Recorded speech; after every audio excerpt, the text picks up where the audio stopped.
The math teacher smirked, pointing at the custodian as a jest in front of the class. But when the man strolled calmly to the board and tackled the equation with startling precision, it didn't just hush the room. It reshaped how the whole school saw him.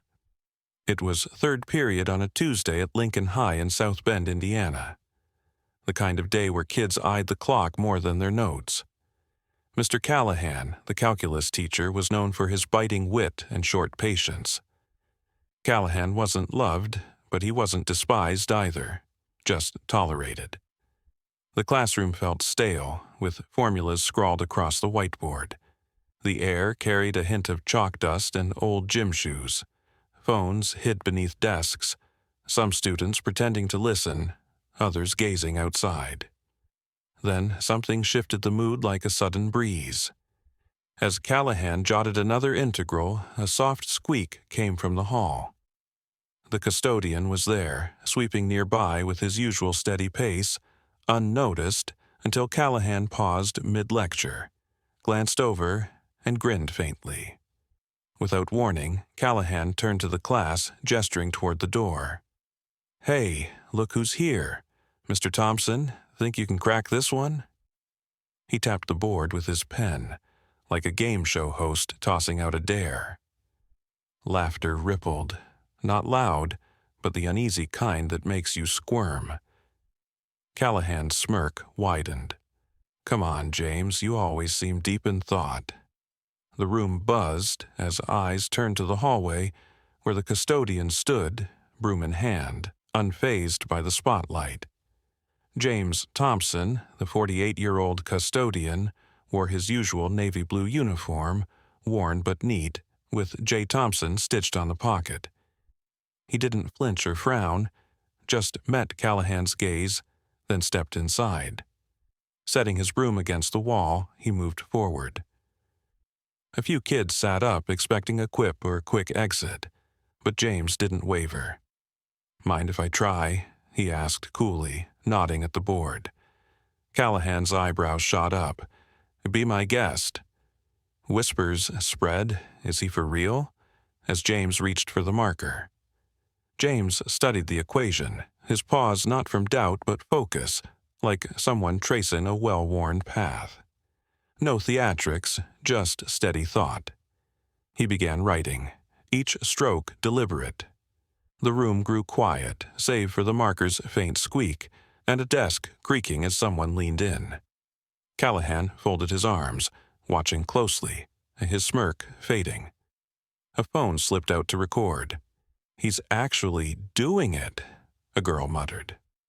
James worked line by line, unbothered, as if the board was his domain, not Callahan's. James spoke as he wrote, his voice calm and clear. "This is a product rule problem, but the key's spotting the nested function first. Simplify that, and it flows easier." His tone wasn't boastful, just patient, like he'd explained this 100 times. He moved with ease, not just solving, but teaching. When he finished, he capped the marker and stepped back. The board showed neat, flawless work. "That's one approach," he said simply, glancing at Callahan, then the class, before turning toward the door. Nobody spoke at first. The silence was louder than any joke Callahan could have made.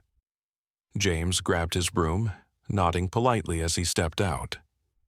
A sophomore in the back whispered, "He nailed it."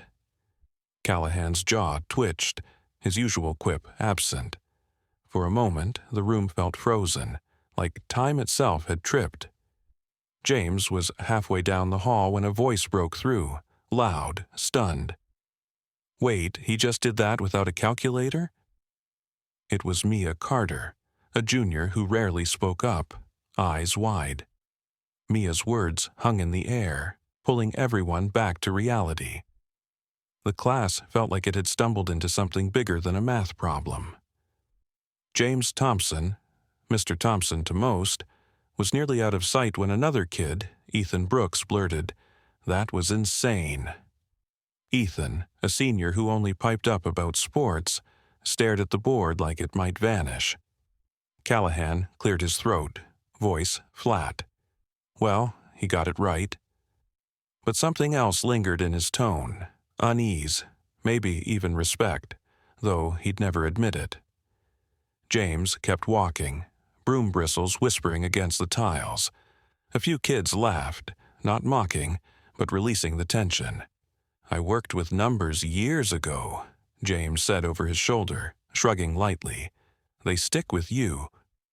Phones were out now, fingers tapping screens. Sarah Nguyen, a junior in the third row, had caught it all on video. She was already trimming the clip before the bell rang. By the next period, whispers spread. "Did you see, Mr. Thompson?"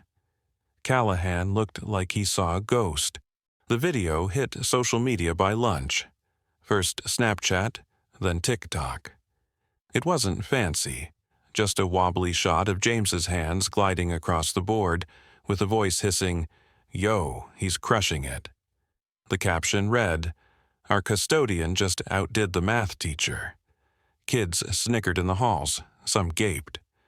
"Where'd he learn that?" one asked. "Thought he just fixed lights." In the faculty room, talk buzzed louder. "He solved an integral in his head." Miss Harper, the chemistry teacher, stopped eating her salad, stunned. Callahan sat alone at a corner table, grading papers, or pretending to. He didn't join the chatter. "No notes, no hesitation," Mr. Walsh, the history teacher, said, shaking his head, like he'd taught it before. Principal Rivera overheard, frowning. "He's been here 5 years. Nobody said he had a math background." Heads shook. James was reliable, floors spotless, leaks fixed fast, but his story, a blank.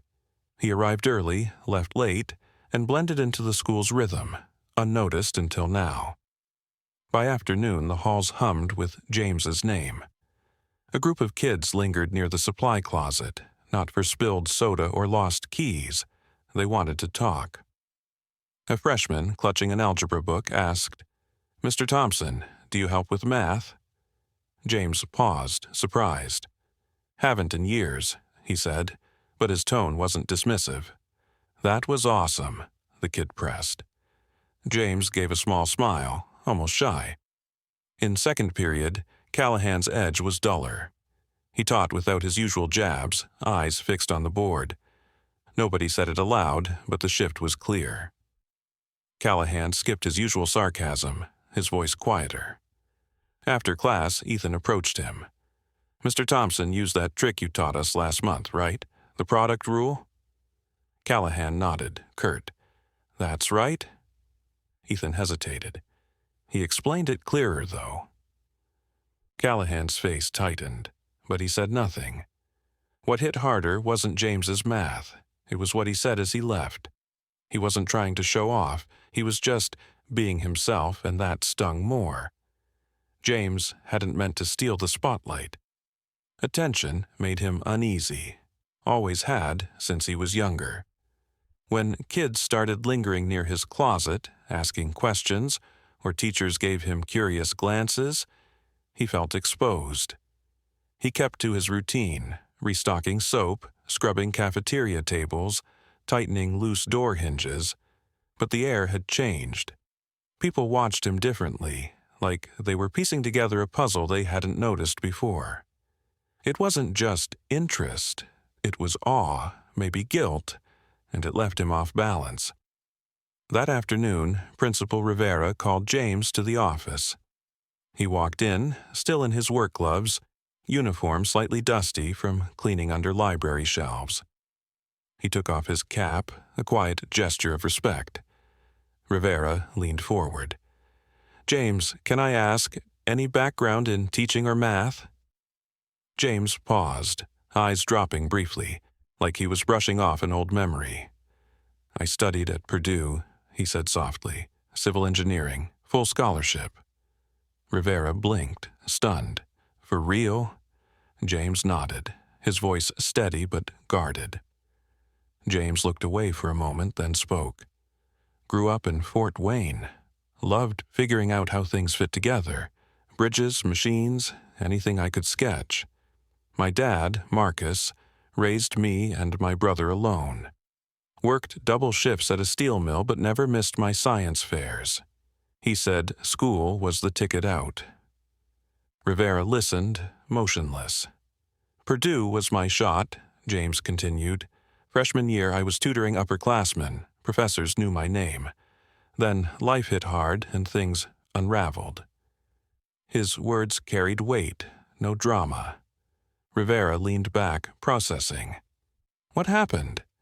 James's jaw tightened slightly. Sophomore year, Dad got sick, lung cancer advanced. Found out over a phone call. I went home. He paused, voice steady but softer. Took a semester off, then another. Worked odd jobs, construction, delivery, to cover bills. School slipped away. Rivera stayed quiet. James's story wasn't loud or tragic, just real, the kind you don't hear unless you ask. Never went back, James added, shrugging faintly, like it was just how life worked. At home, James kept relics of that time in a shoebox under his couch. A Purdue lanyard, faded transcripts, a photo of him and his dad at move-in day. He rarely looked at them, never tossed them out. Now, it felt like those years were creeping back. "Why'd you stop?" Rivera asked gently. James met his eyes. "Dad passed. My brother was still in school. Someone had to step up. I kept thinking I'd return, but life doesn't pause." The principal nodded, struck silent. The office felt heavier now. James's story wasn't one of grand failure, just choices made when there weren't many to make. "I planned to finish," he said, almost to himself. "Thought I'd build bridges, maybe teach one day, but plans don't always hold." Rivera rubbed his chin. "You've got something special, James." James gave a small smile, deflecting. Just did what was needed. Back home, he'd sometimes pull out an old textbook, flipping pages to see if the formulas still clicked. They always did. Rivera didn't push, but his respect was clear. "Thanks for sharing," he said. James nodded, slipping his cap back on. Outside, he returned to his rounds, checking light bulbs, mopping a hallway spill. But the school felt different, like it was waking up to him. Kids whispered as he passed. A teacher nodded with new warmth. At home that night, James sat on his apartment's small balcony, a coffee mug in hand, staring at the skyline. Numbers danced in his head, unbidden, like an old habit resurfacing. He hadn't touched math like that in years, not since tutoring gigs to pay rent in his 20s. Now, it was back, like a friend tapping his shoulder. But one choice had knocked his life off course. At Purdue, James had sworn he'd take a quick break, handle family, then dive back in. Life laughed at that plan. After his dad's death, the world shifted, and dreams got buried under necessity. Sitting there, he wondered if that spark could still light something new. After his dad passed, James tried to hold things together in Fort Wayne. His younger brother, Nate, was still in high school, barely scraping by. Bills piled up like unopened warnings. The landlord wasn't patient. James took any job, warehouse loader, night guard at a car lot, anything to keep the heat on. Purdue became a distant memory. He'd call the admissions office sometimes, asking about re-enrolling, but the forms they sent went unfilled. Life kept pulling him under, and dreams drowned in the daily grind. Then came a flicker of hope. A contractor in Mishawaka, named Ray Coleman, offered James a job laying concrete. "You're sharp," Ray said. "Don't waste it sweeping floors." James felt a spark, maybe a way out. But the day before he was to start, Nate got in trouble. A fight at school over nothing, leaving a kid with a split lip. They threatened suspension. James had to show up for him, no one else would. He missed the job's first day. Ray hired someone else and the door closed.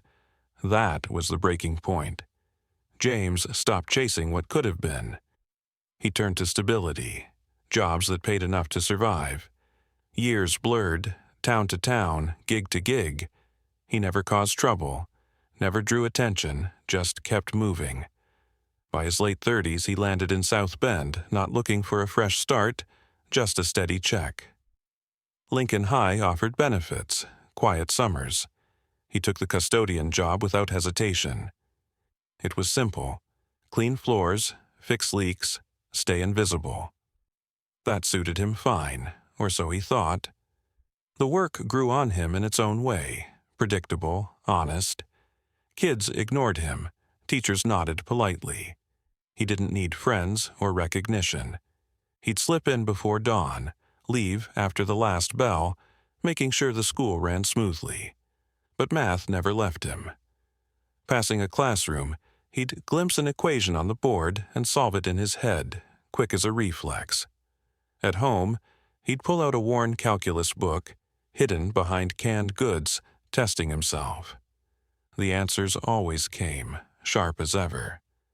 Alone in his apartment, James would grill chicken, steam broccoli, and sit with that book, flipping pages under a dim lamp. It wasn't nostalgia, just checking if he still had it. He did, but he never saw a reason to show it until Callahan's jab pulled him to the board. Now, things were shifting. Kids stopped by his closet, not for spilled juice but questions. Ethan Brooks showed up one morning, paper in hand. "Mr. Thompson, can you check my work?" he asked, nervous but eager. James took the paper, scanning Ethan's attempt at a derivative. He sat with him, pointing out the slip, a missed step in the quotient rule, without making him feel small. "See here," James said gently. "You've got the idea. Just slow down." Ethan's face lit up when it clicked, not just from getting it right, but from being seen. That moment lingered with James, like a chord struck after years of silence. It wasn't about math. It was about reaching someone, and that felt heavier than he expected. Not everyone was happy, though. Callahan grew quieter, his usual sharpness dulled. In class, he stuck to lectures, avoiding banter. Students noticed, teachers did too. Being outdone by someone he'd overlooked stung deep. In the faculty lounge, he'd steer talk away from James, his silences louder than words. Once, when Miss Harper mentioned James's knack, Callahan muttered, "It's just one problem," and left the room. He wasn't angry, just unsettled, like his place in the world had been nudged off balance. The video didn't stay small. It spread beyond Lincoln High, jumping from group chats to public pages. A local news site shared it. Custodian School's calculus teacher. By Friday, it hit math forums across states. Comments poured in, not mocking, but marveling.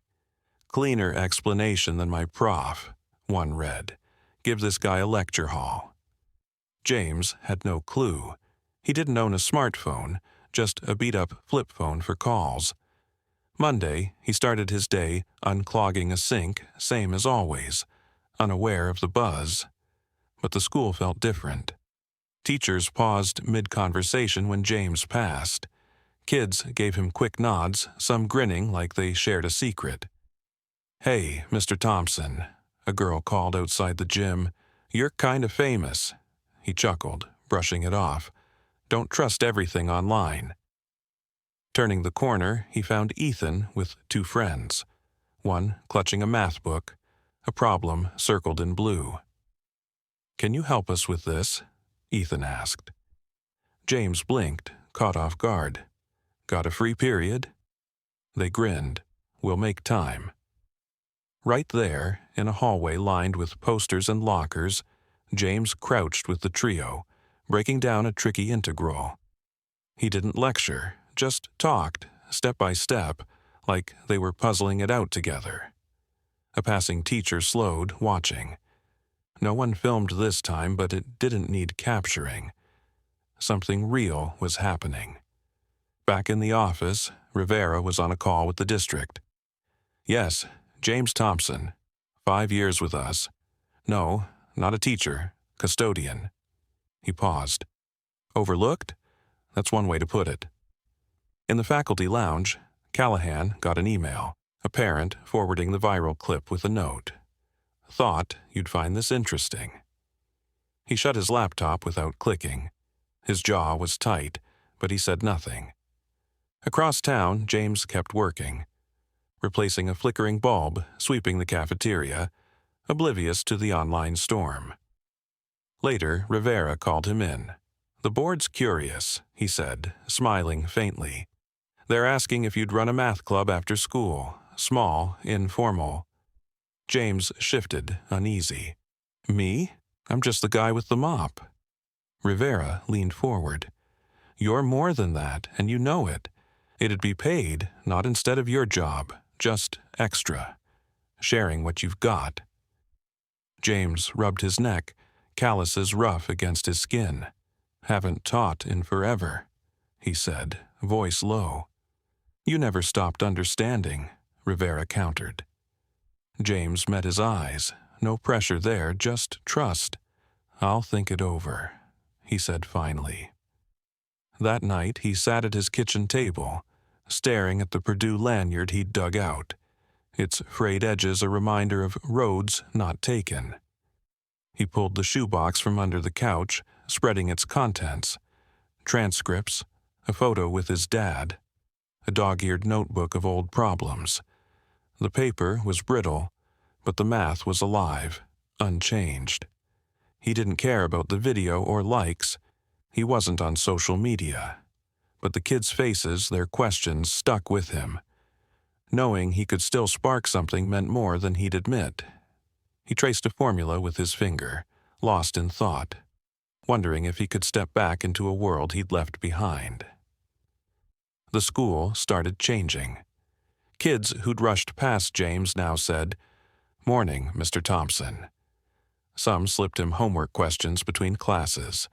By week's end, a small group formed what they called Thompson's Talks, meeting in the library after school.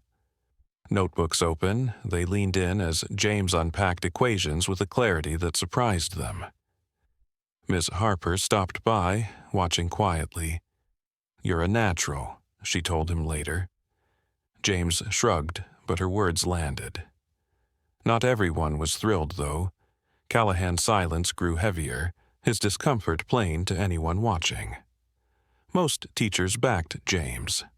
Mr. Walsh, the history guy, started asking him about math history during lunch, but Callahan stayed distant. In a staff meeting, when a parent praised James's impact, he said, "It's great kids are excited, but let's keep roles clear."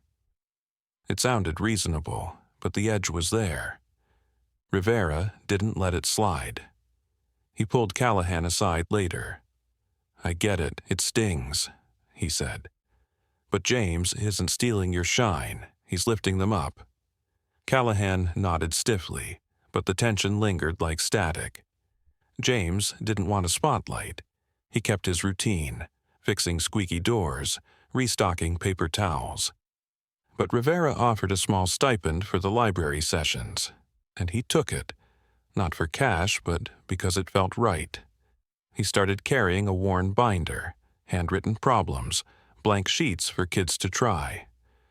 During breaks, he'd sit by the gym, jotting notes, occasionally waving at a passing student calling, "Yo, Mr. T." It was small, but each nod built something he hadn't felt in years: connection. One day, Sarah, the girl who'd filmed him, caught him near the vending machines. "Ever think of teaching full-time?" she asked. James paused, weighing his words. Wanted to design things, roads, maybe bridges. Teaching was a later plan. Life picked a different path. Sarah handed him a new pen. "Think you're doing both now." He smiled, pocketing it. "Thanks, kid." But trouble was brewing. A few parents called the school, most supportive, but one grumbled anonymously. Is a custodian tutoring appropriate? Is he even qualified? Rivera shut it down fast. James is a district employee, fully vetted. If they're worried, they can talk to me. He didn't tell James, but the air felt off. Some folks uneasy with a man who didn't fit their boxes. James sensed it, like a faint chill. Still, he kept on, mopping, tutoring, listening. Then something shifted. Callahan, of all people, showed up at a library session, lingering by the door. He watched James guide kids through a logarithm, silent, arms crossed, his face unreadable but not hostile. After 10 minutes, Callahan stepped forward. "Mind if I join?" he asked. James didn't blink, just nodded to a chair. "Long as you're here to learn." The kids snickered, the mood easing. Callahan sat, saying little, but it was something. They didn't talk much that day, just shared space, working through problems side by side. It wasn't a truce, not yet, but a crack in the wall. For James, it didn't matter. He wasn't here to win fights, just to help kids see what they could do. James didn't care for titles or applause. He had something else in mind, something quieter, deeper. Every time a kid's eyes lit up, grasping a concept they'd feared, it reminded him why he'd loved math. It wasn't about numbers. It was about building something lasting. He started seeing himself in them, kids with big dreams and bigger obstacles. He didn't need to be their teacher, just their guide, showing them they could find answers if they kept going. That was enough to keep him showing up. The library sessions grew, not in noise, but in meaning. James sat with students, not above them, asking questions to draw out their thinking. He'd sketch a problem, then hand over the marker. "You try." When they stumbled, he'd nod, patient. "You're close. Look again." It wasn't about him shining. It was about them discovering they could. Teachers noticed. Miss Harper borrowed his method for her class. Even Callahan started dropping by, not often, but enough to show he was listening, maybe learning too. Every Monday and Wednesday, the library corner buzzed with kids, pencils scratching, voices tossing questions. James Thompson sat among them, guiding, not preaching, as they cracked problems that once seemed impossible. He didn't just teach math. He showed them they could think their way through anything. There was Lucas, a sophomore who'd flunked geometry, now nailing parabolas with a grin, and Olea, who'd sworn math wasn't her thing, now explaining slopes to her brother using James's tricks. It wasn't about answers, it was about belief. James never stood at a podium. He'd pull up a chair, level with them, asking, "What do you see here?" before offering hints. His patience turned fear into curiosity. Teachers started peeking in, not to check on him, but to learn. Ms. Harper tweaked her lessons with his clarity.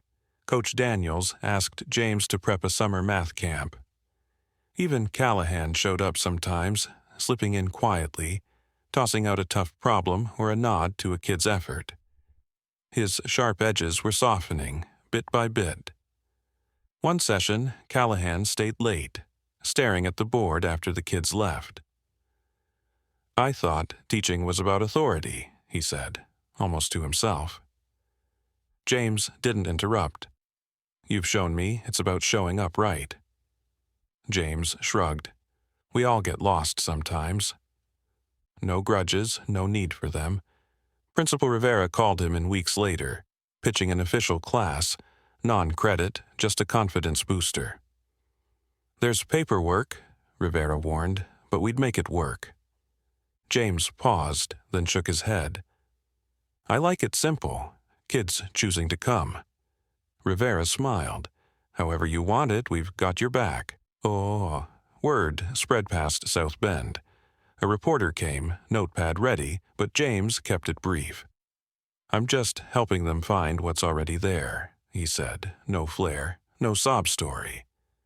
At Lincoln High's spring fair, A booth called Thompson's Corner stood out, covered with student notes about math and grit. Not one mentioned James as the custodian. They wrote about how he made them feel capable, not because he solved things, but because he listened. That night, James stood by the booth, quiet as kids shared their work. No speech, just a smile, and a good job for each. Later, at his apartment, he opened the shoebox again. The Purdue lanyard, the photo with his dad, he didn't linger on them. He tucked them into a new folder, adding a stack of student letters. Impact, he realized, wasn't about degrees or titles. It was what you sparked in others. He'd keep showing up, same as always, because that's what mattered. James didn't need a classroom to teach or a plaque to lead. He just needed to care, and he did, every day. The kids saw it, the school felt it. Lucas kept at math, aiming for college. Aaliyah started a study group, passing on James's lessons. Even Callahan began praising effort over ego, a shift no one expected. James's quiet presence rewrote how people saw potential, not in headlines, but in moments. He'd carry on, broom or marker in hand, making a difference, one problem at a time. Thanks for hearing James's story. If it hit you, if it brought to mind someone you've missed or who lifted you up, pass it on. Share it with someone who needs a nudge, because the sharpest minds often hide in the shadows.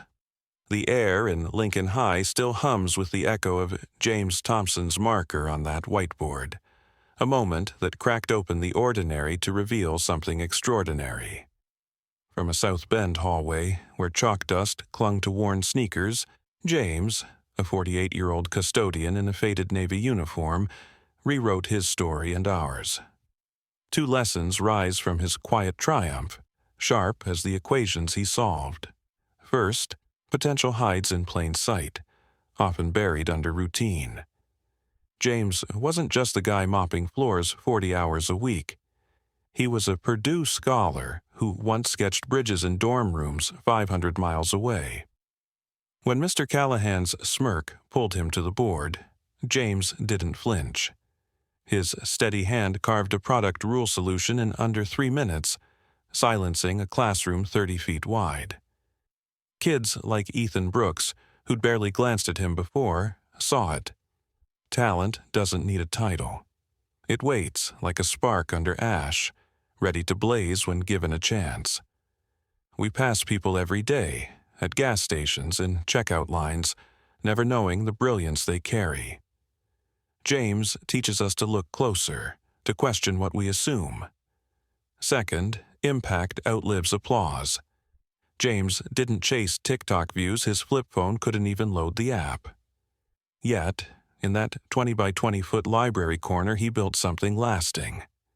Lucas, once failing geometry, now graphs parabolas with a grin. Aaliyah, who hated math, coaches her brother with James's notes. He sat beside them, not above, his voice patient as he said, "You're close. Look again." That wasn't teaching. It was belief, the kind that shifts lives long after the bell rings. Fame fades, but showing up, like James did daily with his binder of problems, carves a legacy in hearts. The board's clean now, but James's mark lingers, a reminder to see deeper, to give more. What's a hidden talent you've seen in someone that blew you away, like James Thompson's math skills stunned Lincoln High? Drop your story below, hit that like button, and comment to keep the inspiration flowing. Subscribe to my YouTube channel for more tales of unsung heroes who prove greatness hides in plain sight.